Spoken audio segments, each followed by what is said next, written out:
느헤미야 10장입니다.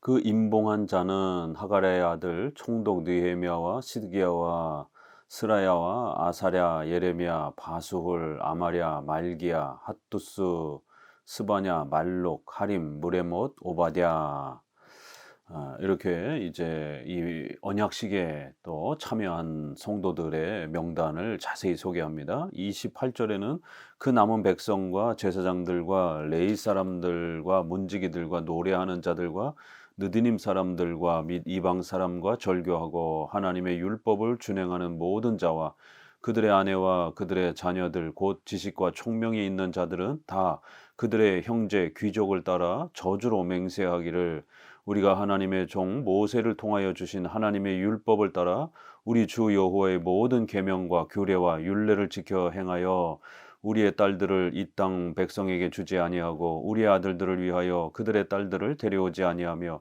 혹시 이 땅 백성이 안식일에 물품이나 온갖 곡물을 가져다가 팔려고 할지라도 우리가 안식일이나 성일에는 그들에게서 사지 않겠고 일곱째 해마다 땅을 쉬게 하고 모든 빚을 탕감하리라 하였고 어,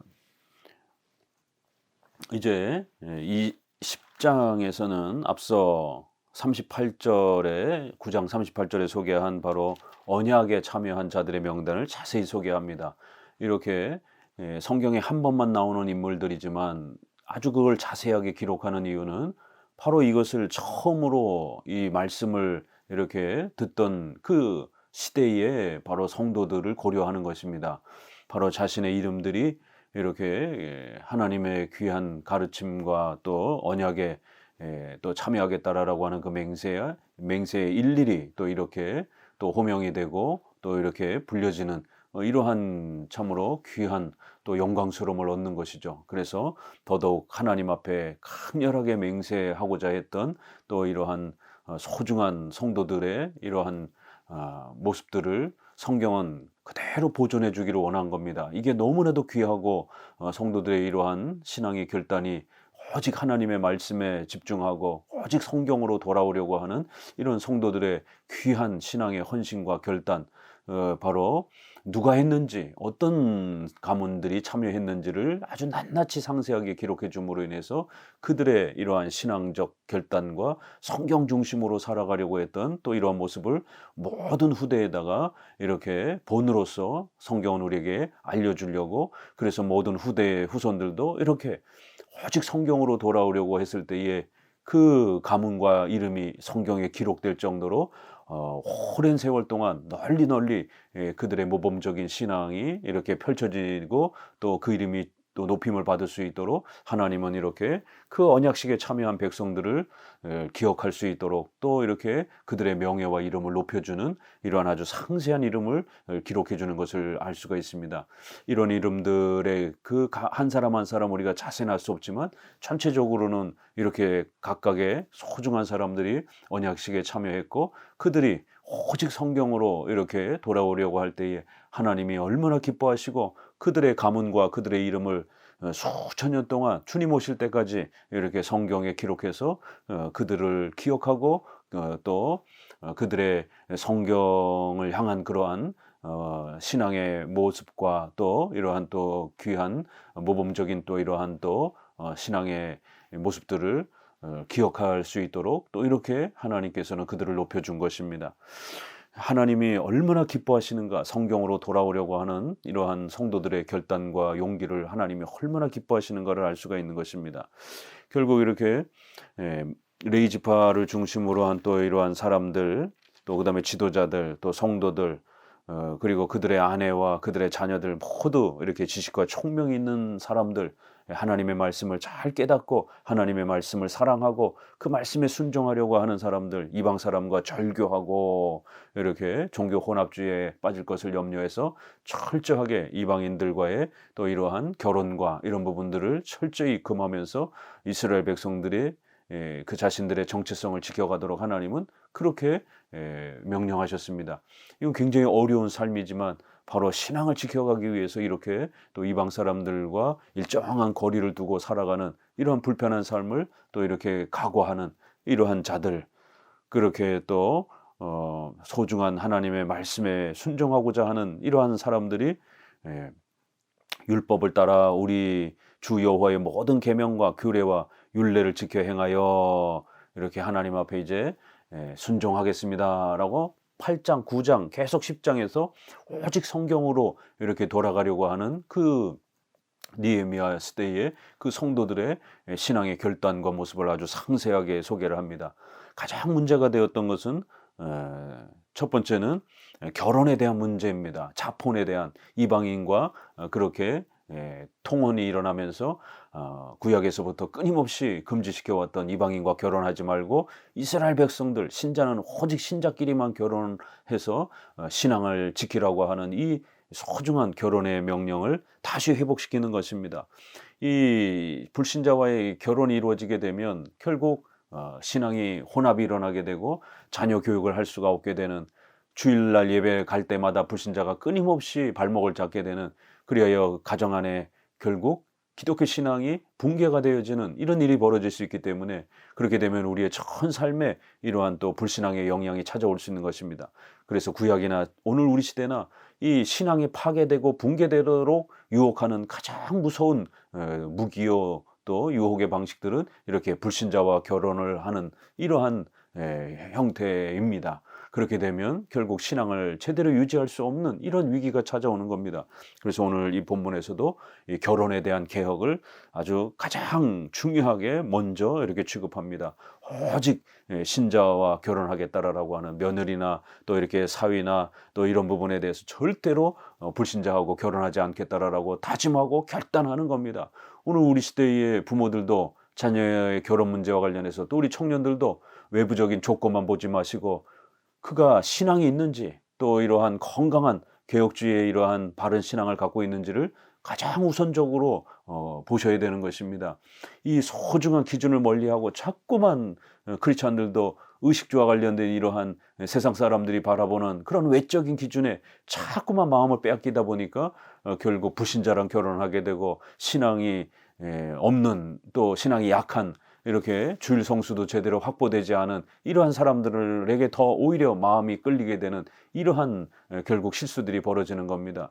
주일 성수를 잘하고 신앙은 좋은데 이런 직업이라든가 이런 게 조금 모자르게 되면 이렇게 청년들의 욕심은 주일 성수는 좀 못하더라도 신앙은 좀 없더라도 외적인 조건이 더 좋은 사람들을 선택을 하는 겁니다. 이건 세상 사람들이 하는 방식이기 때문에 그렇게 하면 안 되는 겁니다. 바로 이런 문제들을 지금 느헤미야가 책망하고 지적하는 것입니다.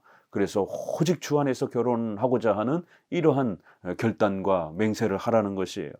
또 두 번째는 안식일에 물품이나 온갖 물건을 가져다가 이렇게 팔려고 할지라도 절대로 안식일에 이렇게 장사를 한다든가 매매를 한다든가 이런 안식일을 파괴하는 노동을 금지하라고 명령하시고 오직 예배에 집중하라고 명령하셨던 이 안식일 명령을 잘 지켜가겠다라는 겁니다. 오늘날도 한국 교회는 주일 성수가 다 무너졌습니다. 전통적인 주일 성수는 혼종일 24시간의 개념입니다.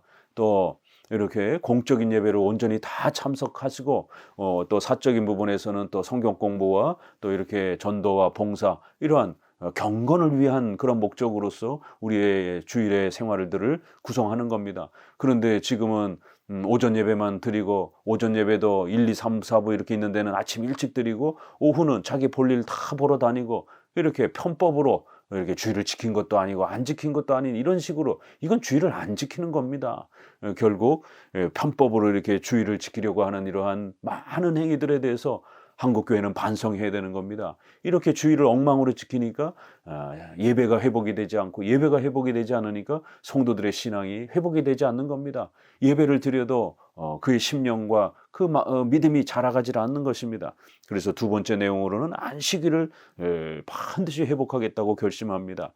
7째 해마다 땅을 쉬게 하고, 이렇게 안식년에 대한 또 이런 훈련, 이스라엘의 3대 절기, 이러한 예배적 규정을 철저히 지키겠다라고 맹세하는 겁니다.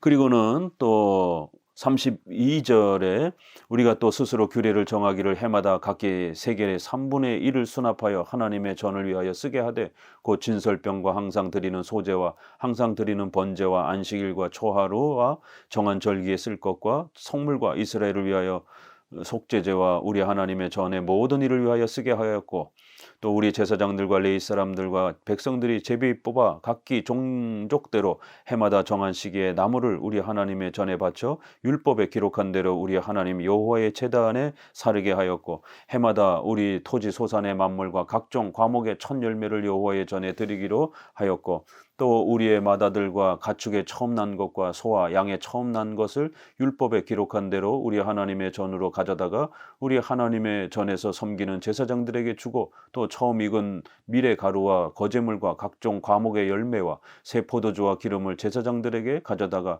우리 하나님의 전에 여러 방에 두고 또 우리 산물의 11조를 레위 사람들에게 주리라 하였나니 이 레위 사람들은 우리의 모든 성읍에서 산물의 11조를 받는 자임이며 레위 사람들이 11조를 받을 때에는 아론의 자손 제사장 한 사람이 함께 있을 것이요 레위 사람들은 그 11조의 10분의 1을 가져다가 우리 하나님의 전 곳간에 여러 방에 두되 곧 이스라엘 자손과 레위 자손이 거제로 드린 곡식과 새 포도주와 기름을 가져다가 성소의 그릇들을 두는 골방 곧 섬기는 제사장들과 문지기들과 노래하는 자들이 있는 골방에 둘 것이라. 그리하여 우리가 우리 하나님의 전을 버려두지 아니하리라. 이제 세 번째는 교회 헌금을 회복하겠다라고 이렇게 다짐하고 결심을 합니다. 고대 시대나 오늘날이나 돈 문제는 사실 가장 시험에 드는 가장 큰 주제입니다. 고대에도 백성들이 신앙이 붕괴되어지면 자기 먹기 살기도 바쁘니까 11조 헌금을 드리지 않게 되고 11조 헌금을 확보하지 못하다 보니까 우리가 앞부분에서 느헤미야 또 말씀에서도 이렇게 여러 번 소개되고 또 이 뒷부분에도 보게 되면 이제 레인들이 도망을 하는 이제 이러한 장면들이 나옵니다. 그러니까 결국에는 13장 10절에도 레위 사람들이 받을 목을 주지 아니하였으므로 그 직무를 행하는 레위 사람들과 노래하는 자들이 각각 자기 밭으로 도망하였기로 이렇게 결국 11조가 확보되지 않으면 레인들은 당장 굶어 죽으니까 제사 업무를 내팽개치고 직업을 구해서 다른 일을 하게 되는 겁니다. 성도들은 돈이 아까워서 11조 헌금을 안 하게 되면 이 제사와 성경을 가르치는 오늘날 목회자와 같은 이런 종교 지도자들이 결국 점점 그 직무를 포기하게 되는, 그러면 성경을 가르칠 지도자가 없게 되는, 그렇게 되면 또 성도들은 더 신앙이 쇠락하게 되는 다람쥐 쳇바퀴 들듯이 악한 약순환이 반복이 되는 겁니다.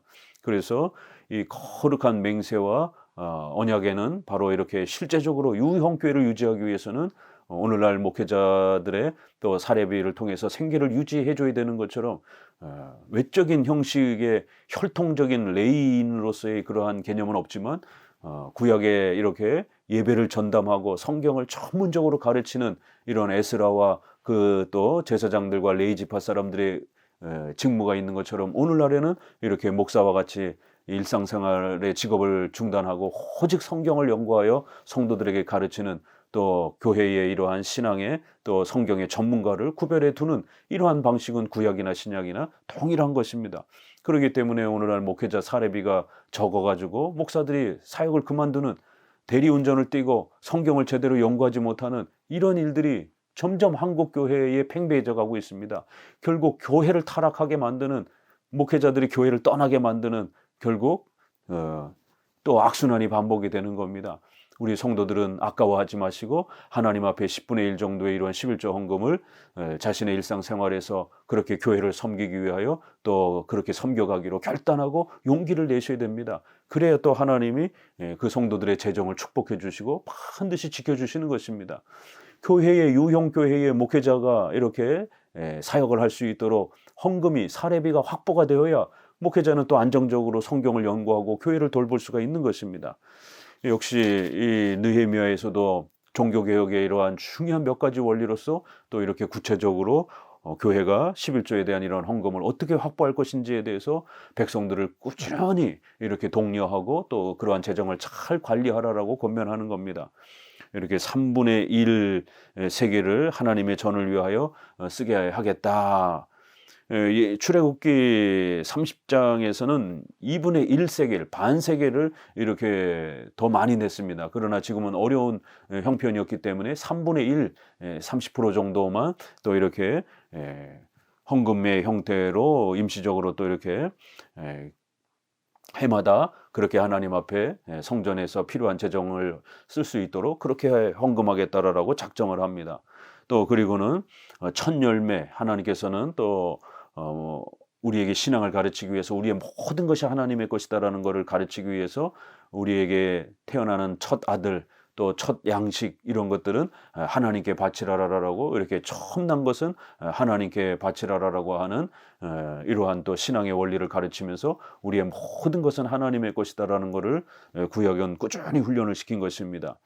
이렇게 또 여러 성도들이 헌금한 것들을 잘 모아서 우리의 산물의 11조를 레위 사람들에게 주리라 이러면서 이 레위 사람들은 11조를 받는 자들이다. 이렇게 하나님의 명령을 따라 그들의 사례비를 잘 확보할 수 있도록 이것이 종교개혁의 아주 중요한 원리가 된다라는 겁니다.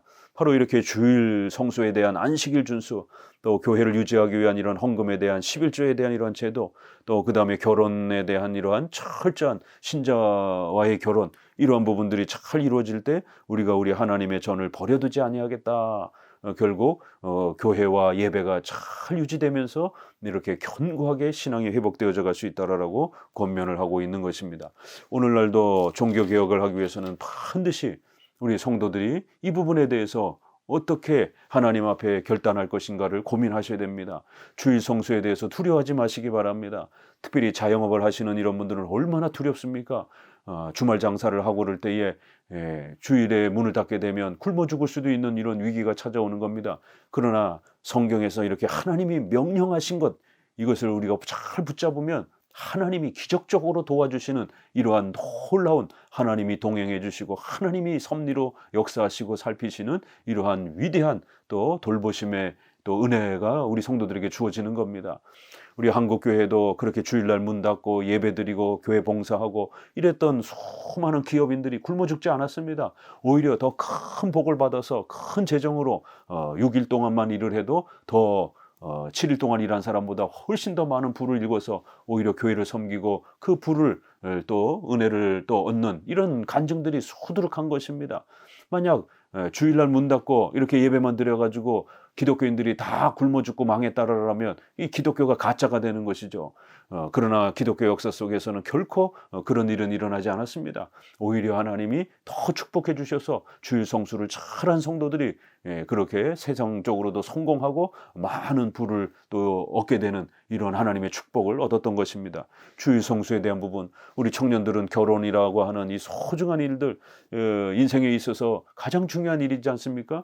그럴 때에 자신의 욕망을 따라가지 마시고 성경의 명령을 쫓아서 조금 부족하고 조금 내 마음에 들지 않는다 할지라도 주 안에서 결혼하라라고 하는 고린도전서 7장 39절에 있는 말씀처럼 하나님의 말씀에 순종해야 하는 겁니다. 그래야 가정이 든든하고 가정이 불화가 없고 신앙이 일치되어서 같은 교회 다니고 같이 함께 신앙을 세워가면서 같은 이러한 세계관 아래에서 아이들도 키우고 또 경제 또 사회의 이런 모든 삶을 부부가 세계관이 같아야 일치가 되지, 이 세계관이 틀어지게 되면 맨날 싸우게 됩니다.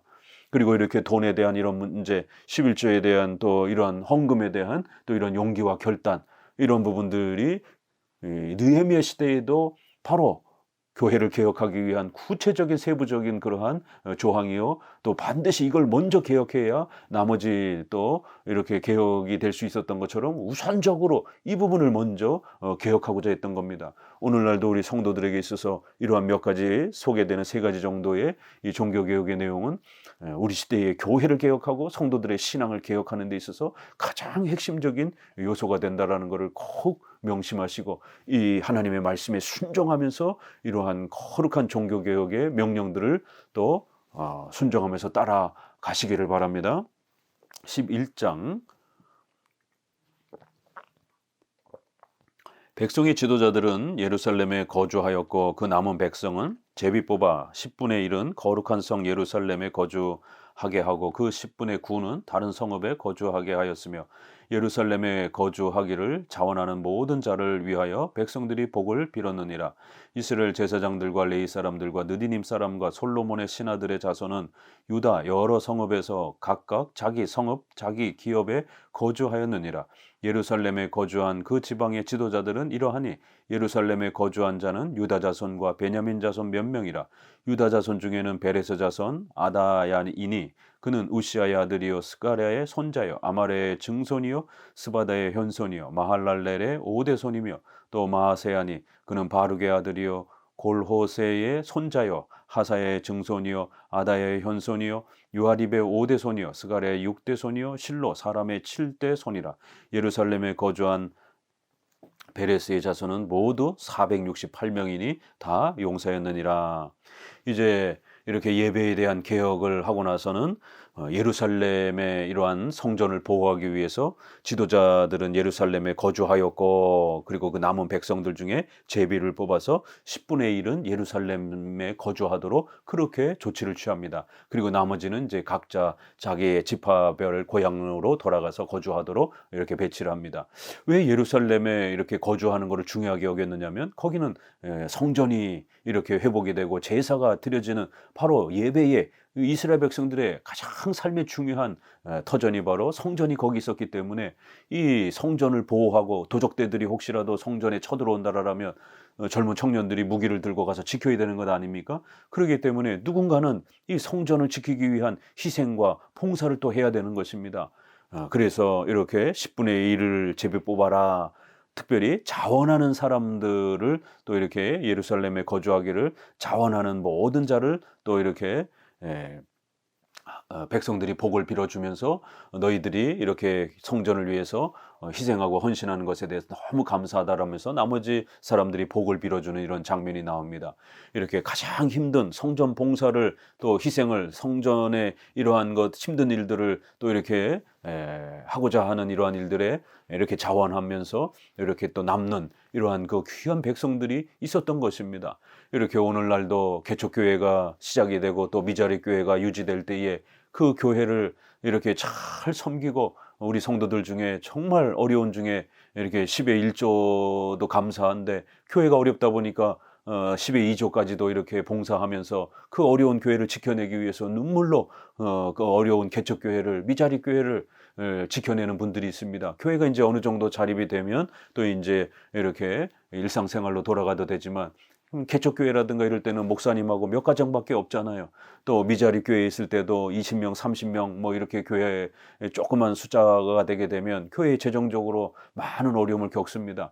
그럴 때에 정말 처음 함께하는 이런 성도들의 희생과 자원함은 정말 어마어마한 희생을 함께하는 것입니다. 그래서 하나님께서는 그들의 삶에 더 큰 축복으로 복을 주시는 것입니다. 누구나 대형교회 같은데 이런데 다 갖춰진 시설에서 편안하게 그냥 봉사만 받다가 오고 싶죠. 누가 봉사하려고 하겠습니까? 누가 희생하려고 합니까? 오늘날은 이렇게 편안한 신앙생활만 하려고 이렇게 점점 신앙이 곤두박질 치고 있는 겁니다. 적어도 옛날에는 한국교회 초기에는 오히려 이렇게 은혜를 받고 교회를 세우는 것에 대해서 헌신하면서 이렇게 시골교회라든가 이런 데를 또 자원해서 가서 또 이렇게 섬겨주기도 하고 교회가 어느 정도 자립이 되면 다시 또 본교회로 돌아오기도 하고 또 다른 교회를 또 개척하러 또 이렇게 목사님과 함께 또 이동하기도 하는 이러한 교회를 개척하고 그 미자립 교회를 섬기려고 역부로 그런 교회를 이렇게 찾아가서 교회가 자립되는 동안 함께 목회자와 동역해주는 정말 이런 사명감 있는 권사님이나 장로님이나 또 이러한 성도들이 꽤 많았습니다. 그들의 수고와 헌신을 통해서 한국교회가 이렇게 성장한 겁니다. 그런데 오늘날에는 너무 이기적인 자기 가정만 돌아보게 되는 이러한 이기적인 모습으로 한국교회의 성도들이 점점 신앙이 망가져가고 있습니다. 11장에서는 이렇게 모든 것이 이제 어느 정도 정비가 되고 나서 마지막으로 떠나기 전에 예루살렘을 보호하고 지킬 수 있는 그러한 자원하는 사람들을 이렇게 남겨두면서 그들에게 축복을 빌어주면서 또 그들의 이름을 아주 상세히 기록을 합니다. 이들이 누구였는지에 대해서 우리는 자세히 모르지만 하나님은 이들의 가문과 이름을 그대로 성경에 기록해서 온 시대 동안에 우리가 이렇게 끊임없이 이때 헌신하고 수고했던 성도들의 이름을 다시 읽어내고 이들이 얼마나 큰 수고를 했는지 이들의 신앙의 본과 또 이들의 신앙의 수고를 기릴 수 있도록 이렇게 하나님은 이들의 가문과 이름을 높여주시고 빛내주신 것입니다. 오늘날도 한국교회는 이렇게 자신의 전 삶을 희생해서 개척교회와 미자립교회를 함께하고 또 이러한 어려운 교회들을 섬기려고 애쓰는 그런 훌륭한 성도들이 있기 때문에 한국교회는 그래도 이렇게 또 유지되어 가고 있는 것입니다. 그래서 이스라엘과 제사장들과 레위 사람들과 느디닙 사람들, 그래서 제사장 가문의 사람들을 먼저 이렇게 쭉 소개를 하고요. 그 다음에 이제 4절에 예루살렘에 거주하는 자는 유다 자손과 베냐민 자손 또 몇 명이라 이렇게 해서 유다 자손 중에서 또 이렇게 468명을 소개합니다. 또 7절에는 베냐민 자손은 살루이니 그는 무슬람의 아들이요 요엣의 손자요 부다야의 증손이요 골라야의 현손이요 마아세아의 5대 손이요 이디엘의 6대 손이요 여사엘의 7대 손이며 이렇게 또 베냐민 자손을 또 소개하고요. 10절에는 제사장 중에는 요아립의 아들 여다야와 야긴이며 이렇게 제사장 가문을 또 소개하고요.